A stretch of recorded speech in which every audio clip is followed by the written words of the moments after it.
¿Qué tal amigos? Un saludo cordial para ustedes. Gracias por conectarse a esta hora, aunque definitivamente nos ven en distintos horarios, pero en primer lugar la gratitud por su atención, siempre con el propósito de presentarles ideas nuevas, personajes, un contenido que sea de interés y sobre todo que deje una siembra y que contribuya a nuestro crecimiento primero personal, porque si crecemos primero como personas, podemos crecer en nuestro entorno, en nuestra familia, en nuestro negocio, en nuestra empresa, en nuestro emprendimiento. Pero hoy tengo a un invitado especial, a un buen amigo, pues también comunicador, tiene muchos proyectos, se le conoce como un hombre influyente en el mundo del emprendimiento, de las iniciativas de innovación. Así que hablo de Alexis Canahui, a quien le doy la cordial bienvenida. ¿Qué tal, Alexis? Muy bien, César, muchas gracias por esta oportunidad. Un gusto saludar a toda tu audiencia. Muy contento de poder estar acá en Xela. La verdad es que estoy enamorado de esta ciudad. He venido muchas veces, pero he estado estas últimas semanas por acá hablando con distintos empresarios y la verdad es que estoy muy contento hoy también de estar aquí contigo. Así que también esta plática, Alexis, que nos convoca hoy es porque el día miércoles, este próximo miércoles, va a ocurrir algo interesante en Quetzaltenango. Pues va a ocurrir un encuentro empresarial Empresarial. que se le ha denominado Ox Foro Empresarial, que es el miércoles 29 de mayo, todo el día. Ya vamos a platicar también de ese Sí. tema porque es un tema que pues tenemos en agenda, pero hay muchas cosas que decir de tu persona. Has colaborado con empresarios, con emprendedores, pero principalmente lo que yo he podido identificar es que has influido para el cambio, para la innovación. ¿Quién es Alexis Canahui? Bueno, esa pregunta siempre llega de los periodistas experimentados como vos. Creo que para mí definirme como un emprendedor ha sido algo que ha marcado mi vida desde muy pequeño. Recuerdo que yo era un niño cuando en algún momento fui a un mercado y mi tío vendía verduras ahí y yo quería quedarme con él vendiendo. Creo que yo soy de la opinión que los emprendedores nacen con ciertas habilidades para convertirse en emprendedores y también creo que venimos marcados con un propósito. Entonces yo me defino como esa persona, como un emprendedor, pero que con el paso del tiempo me he convertido en un catalizador de otros emprendedores. Es decir, mi propósito en la vida es impactar a otros emprendedores, a otros empresarios y es lo que hacemos hoy por hoy. Bueno, Alexis, es palabra mayor cuando uno dice que encuentra el propósito, gracias a Dios, ¿verdad? Porque muchas personas de repente terminan su existencia, búsqueda, y es bueno la búsqueda constante, pero encontrar un propósito que se puede resumir en ¿para qué estamos acá? ¿Para qué venimos a esta existencia? Es bien importante. También te voy a pedir que nos platiques de esa parte, pero antes decías que desde niño te llamó la atención esto y reconocer que, por ejemplo, haber iniciado un mercado es un reconocimiento con humildad, pero que también nos puede dejar enseñanzas. ¿Cómo fueron esos tus primeros contactos con la economía informal o el contacto con los primeros emprendimientos, que a veces uno en la niñez hizo emprendimientos, pero no supo que se llamaban emprendimientos, ¿verdad? Sí, sí, sí, sí. Te contaba esto también años más adelante. Recuerdo que con un amigo nuestras mamás cocinaban en leña, con leña. Entonces necesitaban arena blanca y piedras pómez para limpiar el tizne que quedaba de cocinar con leña. Entonces nosotros fuimos a buscar en un barranco, encontramos, a los 8 años, 8 años tenían, encontramos arena blanca y piedras pómez, las vendíamos en bolsitas en los mercados. Ese fue el primer emprendimiento a los 8 años. Pero luego pasa una tragedia en mi familia. Yo ya pues había tenido esas dos acciones de emprendedor, de niño, ¿verdad? Vender estas piedras, pomas y arena y vender con mi tío en el mercado. Pero a los 12 años pasa una tragedia en mi familia, es que mi padre es asesinado en este mismo mercado que te menciono. Él fue asesinado en este mismo mercado. Él era alcohólico, entonces en una riña es asesinado. Yo soy el mayor de 4 hermanos, entonces ahí sí ya me toca emprender de verdad, salir a la calle de verdad. Una persona que aún me empoderó y me dijo, ahora vos sos el hombre de la casa. ¿A los cuántos años? A los 12 años, ahora vos sos el hombre de la casa. Yo creo que un niño a los 12 años todavía no dimensiona qué es que le digan ahora sos el hombre de la casa, pero al ser el mayor, yo dije, tienes razón, mi mamá lavaba ropa ajena para mantenernos a los 4 hermanos, entonces este trabajo no era tan remunerado, o sea, no ganaba tanto, incluso no pudo pagar el cuarto de habitación donde vivíamos, eran 300 que se recuerdo, no los pudo pagar, entonces tuvimos que irnos de ahí, nos fuimos a un asentamiento.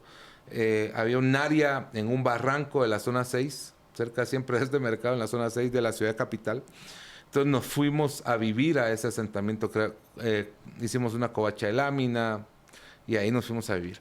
Pero donde me cambia la vida es que esta persona no solo me dice ahora sos el hombre de la casa, sino también me dice, Alexis, yo te puedo conseguir, yo te puedo ayudar, te puedo conseguir trabajo. Me consiguió trabajo vendiendo un diario que ya desapareció, el diario El Gráfico, que fue muy famoso en los 90. ¿En la calle? En la calle. Yo me fui a vender a la calle periódicos. Fue un trabajo que hice por bastante tiempo. Y esta persona también, yo siempre he dicho que me cambió la vida. Yo creo que hay momentos claves en tu vida y si ya me preguntaran cuál ha sido uno de esos, fue ese momento en el que me dijo Alexis, todos los días antes de vender periódicos, lee todo el periódico para gritar las noticias y lee a este señor porque él es tu jefe. Entonces yo le obedecí, un niño de 12 años, se llamaba Jorge Carpio Nicol, que fue muy famoso. Años después, ya yo de adulto, me enteré que él quiso ser presidente de Guatemala y que todo lo que yo leí en ese entonces también tenía un poco de política, pero él tenía una visión también de generar un impacto, tenía una visión de descentralizar las oportunidades, tenía una visión de sacar a Guatemala. Él decía eso mucho. Yo lo recuerdo muy bien, yo leía sus columnas, él decía mucho que quería sacar a Guatemala de la pobreza. Esa era como su visión, como su propuesta para ser presidente de Guatemala. Entonces yo lo leía todos los días. ¿Qué fue lo más, ahora que contaste esta historia, qué fue lo más difícil de vender periódicos? Bueno, lo más difícil era levantarse, porque yo me tenía que levantar 3:30, 4 menos cuarto de la mañana, me recuerdo, y a veces yo le decía a mamá, no me quiero levantar, y ahí me enseñó un valor muy fuerte, porque me enseñó el valor de la responsabilidad. Ella me dijo, tenés una responsabilidad, tenés que ir muchas veces, porque levantarse a las 4 de la mañana para ir 1 hora hacia un lugar, que te dejen ahí, esperar media hora que te dejen el periódico y empezar a las 6 de la mañana a vender periódicos, para un niño de 12 años era un trabajo fuerte, duro, ¿verdad? Pero yo lo hice por varios años, o sea, estuve haciéndolo. Esa es una de las cosas duras. Otra de las cosas difíciles también, creo yo, es que los niños son muy duros, ¿verdad? Los niños son muy duros. Recuerdo que había niños que se burlaban de mí por vender periódicos en la escuela, porque yo vendía periódicos y después me iba a estudiar. Entonces creo que eso también. Y definitivamente lo más difícil de esa época fue que muchas veces yo decía, si tuviera papá probablemente no tendría que hacer esto, ¿verdad? Entonces, mi vida siempre estuvo alrededor de eso, hasta que un día yo hablé con alguien y me dijo, mira, Alexis, todos tenemos un destino marcado. Y si este es tu destino, averigua por qué. Y me dijo, anda y busca qué significa tu nombre. Yo fui y busqué qué significaba mi nombre. Me dijo, todos los nombres tienen un significado. Me dijo, en la Biblia incluso Dios le cambiaba el nombre a algunos personajes porque tenía una misión con ellos. Anda a ver qué significa tu nombre. Y yo busqué qué significaba mi nombre. Mi nombre viene de Alejandro. Y Alejandro es alguien que le iba a tener que... protector, que iba a pelear por los suyos.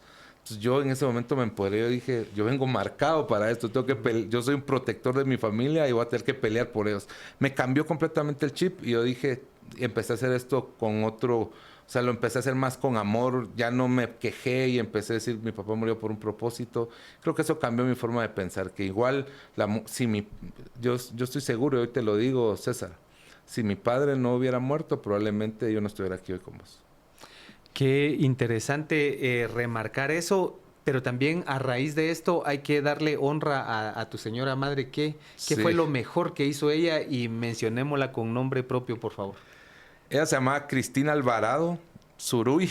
Le decían María porque ella lavaba ropa ajena, entonces ponerle ese nombre era... Ella misma se creó que era María, ¿va? Entonces ella a veces decía que se llamaba María porque las personas... Pues, Ajá, sí. me vas a hacer Ajá, llorar. ajá. O sea que, Ella misma se qué puso el sentimiento. María. Ajá. Ella misma se puso el María porque así le llamaban en las casas donde lavaba ropa. Que es un tema despectivo, Es ¿verdad? un, Que es de un tema racismo, de... es algo racista, ¿verdad? O sea, o Ajá, clasista, ¿verdad? O sí. sea, el guatemalteco cree que no es, pero somos muy racistas y clasistas. Entonces ella decía que se llamaba María, pero se llamaba Cristina, ¿verdad? Entonces luego cuando ya crecí yo le dije, no vuelvo a decir que se llama María, o sea, se llama Doña Cris, así le decía yo, Doña Cris cariñosamente. Ella no aprendió a leer sino hasta, yo creo que mucho de lo que soy yo hoy, y yo lo analizaba hace muy poco, mucho de lo que soy yo es gracias a ella. Ella no aprendió a leer sino hasta que estaba hasta que era adulta. Ella trabajaba con una familia que yo intenté, ella ya murió, mi mamá ya murió, y lamento no haberle preguntado e indagado quién era este personaje, pero ella trabajaba con un señor, niñera, cocinera y lavando. Antes de que yo naciera, nacíamos nosotros, trabajaba con este señor. Este señor tuvo que irse huyendo a Costa Rica, era un político, un ministro, decía ella, que en algún momento tal vez me dijo el nombre, pero no recuerdo. Y ella se fue a vivir 2 años a Costa Rica con ellos. Entonces en ese tiempo ella aprendió a leer, porque estaba ahí con ellos, vivió con ellos, estuvo con ellos. Entonces aprendió a leer. Entonces mamá tenía una sagacidad para decirme cosas, para convencerme. O sea, yo uso muchas frases de ella porque ella tenía palabras. Yo creo que las aprendió en ese tiempo en el que aprendió a leer, Ujú. ¿verdad? Entonces esa sagacidad me la transmitió a mí. Nunca dejó que me venciera. Siempre, recuerdo que hace poco hice un post que mamá me dijo, mira, las personas que hoy se burlan de ti, un día van ¿Qué van a hacer? un día van a contar cuando te conocieron. Ajá. O sea, esas palabras son fuertes, ¿verdad? Porque vos decís, pucha, ¿quién va a decir quién se va a enorgullecer del día que me conoció si yo no soy nadie en ese momento? Ajá. Pero ella creía así en mí, creía a ese nivel en mi persona, ¿verdad? Creía en lo que yo podía llegar a ser. Entonces, mi madre, creo que me han preguntado muchas veces cómo salí de ese barranco, cómo salí de esa situación. La mayoría de mis amigos murieron en asaltos, robando ellos, en drogas, en pandillas, porque en ese asentamiento no había ley, no había normas, no había policía, no había nada. El nombre de ese asentamiento. Santiago de los Caballeros de Guatemala se llama. Estaba al final del Campo Manía Villatoro, que es muy conocido el Campo Manía porque ahí salió el Pin Plata. Ujú. Entonces ahí en el Manía para abajo había un barranco a la orilla del río Las Vacas. O sea, el olor, o sea, yo menciono el río Las Vacas, yo recuerdo el olor a ese río, porque ese río es el río más contaminado de Centroamérica, lo nombraron. Es un río donde llega todo el desagüe de la ciudad. Ahí vivía a pocos metros de ese río. Entonces, contestando a tu pregunta, mi Doña madre ha Cris sido... influyó mucho en tu persona. Eh, Sí, doña Cris fue el personaje que hizo a este hombre, creo yo. O sea, y cuando a veces uno piensa en rendirse o cuando uno tiene tentaciones o cosas en la vida, me recuerdo en ella. Yo digo, no puedo, tengo que honrar la memoria de mi madre, una mujer que luchó toda su vida para sacarnos adelante. Me Entonces, platicabas de la forma de pensar en el tema del carácter, cómo te marcó ella en el tema de ser, de disciplina, de lo que a uno lo construye. ¿Qué te marcó? bueno, creo que una de las cosas fue siempre honrar lo que prometes, o sea, siempre cumplir con lo que vas a ofrecer. Creo que eso mi mamá lo tenía muy claro y siempre nos educó de esa forma. O sea, siempre nos educó con valores, con principios. Una de las cosas más fuertes fue esa. Y la otra es no rendirme. Mi papá murió, la dejó a ella viuda, ella no se volvió a casar, pero ella nunca la vi cabizbaja, nunca la vi quejándose, o sea, siempre fue hacia adelante, siempre. Yo fui pobre, pobre, o sea, pobreza extrema. A veces teníamos un quetzal de tortillas y un par de tomates para comer todos en la casa. Y no había más dinero para comprar, porque yo recuerdo que ajustábamos para pagar. Ya después, al principio no teníamos ni luz ni agua potable, pero ajustamos para pagar eso al mes, pagar la luz y el agua. No pagamos alquiler porque era un asentamiento que habíamos ido a invadir un terreno. No teníamos, pero esos días se volvían difíciles porque todo el dinero se iba. Ella vivía del día a día, de lo que le pagaban al día. Y yo vendía periódicos, también me pagaban un dinero al día. Entonces, cuando teníamos que hacer estos pagos grandes, nos quedamos varios días sin tener dinero para a veces para comer. Pero yo, si me preguntas, yo nunca me vi pobre, porque ella nunca se quejó de eso. Nunca dijo somos pobres, nunca dijo no tenemos dinero. O sea, no recuerdo, yo no tengo ese vocabulario, el no puedo, el no tengo, el no sé algo, no lo tengo en mi vocabulario, porque ella nos enseñó a siempre poner un buen rostro ante las dificultades. Alexis, qué emotivo es lo que nos estás contando, y para los que somos creyentes que todo trasciende, que este momento de existencia es solo un capítulo, me encantaría que a pesar de que no esté, y te lo pido con respeto, que le digas a ella unas palabras. Eh, para los que creemos que todo trasciende, ¿qué le dirías a tu mamá ahora? Pucha, qué duro. Creo que yo me quedé con algo. Ella murió hace 4 años. Yo me quedé con algo que no le pude decir. Porque siempre le ofrecí a ella, uno como hijo quiere mejorar la vida de sus padres. Y creo que ella no me conoció en el mejor momento. Ella ya no vio muchas cosas que en estos 4 o 5 años han pasado. Alexis, ¿y si lo estuviera viendo? Por Sí. eso quiero que le digas Yo, algo. yo quisiera, doña Cris, quisiera darle las gracias, porque lo que soy hoy es gracias a usted, porque vos me criaste como un hombre de bien. Muchas gracias por todo lo que hiciste por mí. Gracias, nuestro amigo Alexis Canahui, pues un emprendedor. Hoy también, pues la fase personal siempre define todo, ¿verdad? ¿Estás de acuerdo que uno no solo es lo que es, sino que lo anteceden muchas cosas, muchas circunstancias? ¿Cuándo ocurrió un punto de quiebre en tu vida que te haya cambiado y que hoy te dé el privilegio de estar en una posición de influencia, organizando grandes eventos? ¿Cuándo fue el punto de quiebre y qué fue? Bueno, creo que fueron 2 a los que yo se los atribuyo.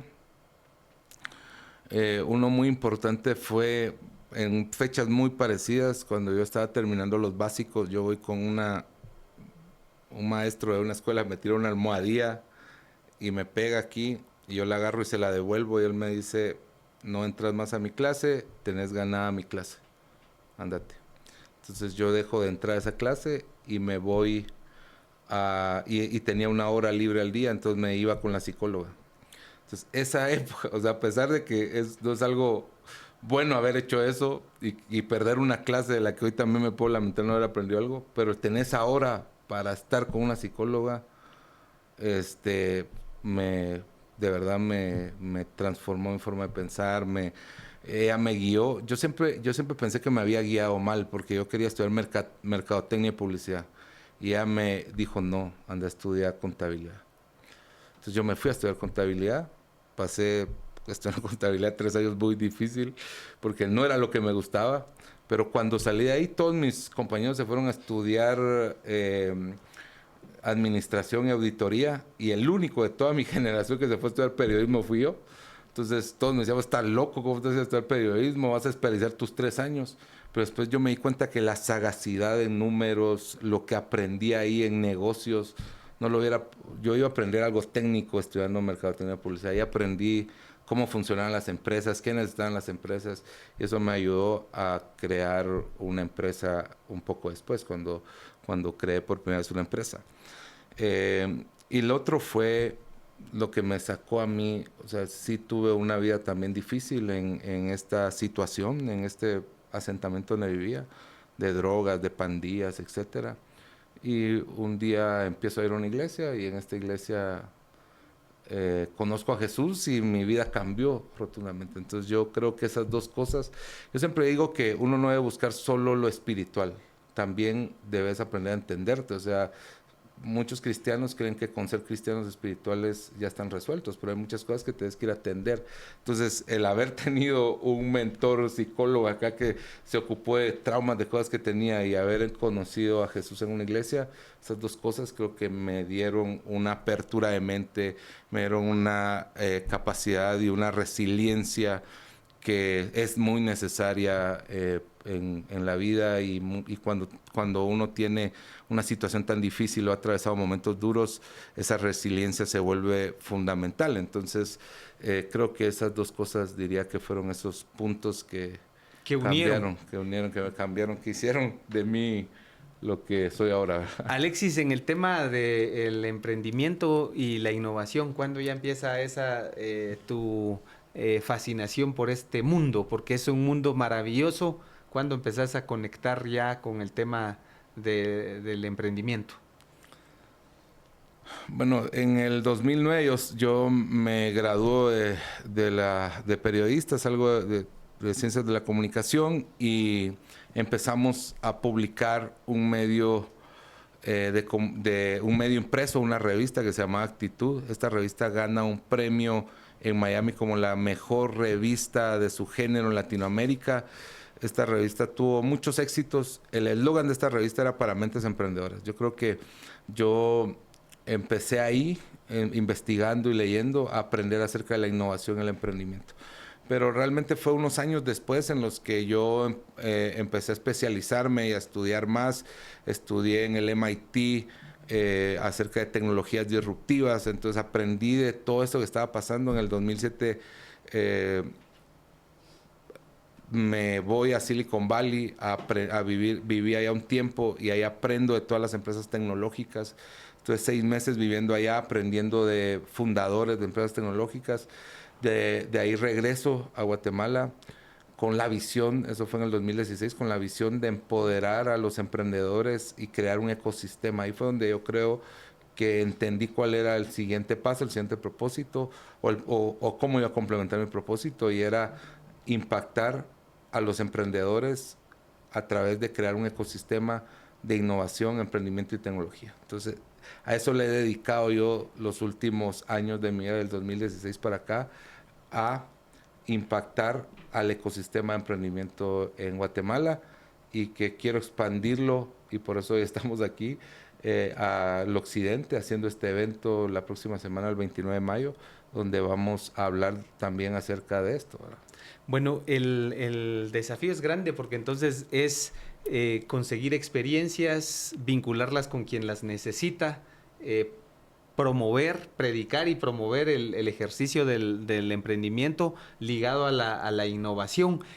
¿Cuáles son los eventos que has hecho? Por ejemplo, han existido eventos de gran impacto y de reunir a mucha gente, y pues esta experiencia es la que ahora se traslada a Shela. ¿Cuáles son estos eventos?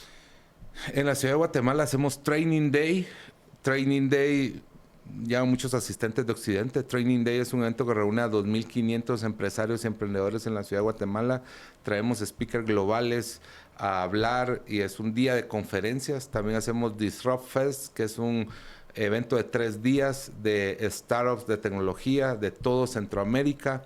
También hacemos un evento que se llama WE, que reúne a 500 mujeres que las empoderamos para que ayuden a niñas, se ayudan a más de 20,000 niñas en el interior del país, llevando educación, kits de higiene personal, y empoderándolas para que se desarrollen.